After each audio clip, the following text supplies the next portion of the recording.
Un nuovo programma di riqualificazione energetica nei quartieri, questo è il tema della conferenza stampa che il sindaco Lillo Firetto di Agrigento ha svolto questa mattina in piazza 25 aprile a Villa Seta.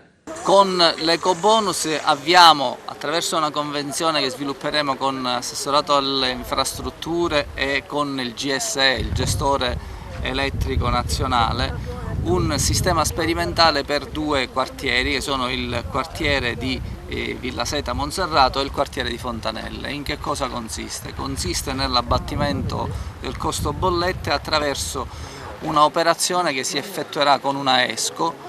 L'ESCO avrà il compito di monitorare e soprattutto vedere la capacità di immagazzinamento di energia elettrica, come è noto che si fa in tutte le volte che si realizzano fotovoltaico oppure solare termico, e lo faremo sulle palazzine popolari sia di Villa Seta Monserrato sia di Fontanelle.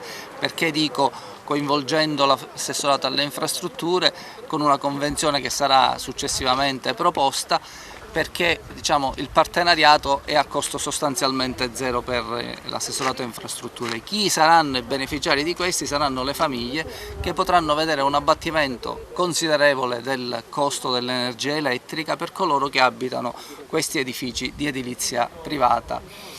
Stessa operazione si effettuerà su edifici pubblici, uno è il centro sociale di Fontanelle, l'altro è la caserma dei vigili urbani qui di Villa Seta.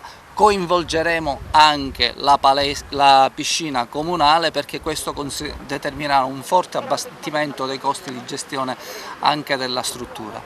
L'operazione, a ben guardare, non è solo una riduzione drastica delle bollette per le famiglie che abitano queste strutture, ma è anche un'operazione di manutenzione di questo vasto patrimonio che noi abbiamo. A ben guardare, questa operazione è una grande operazione che incide sul patrimonio immobiliare e sulle manutenzioni straordinarie.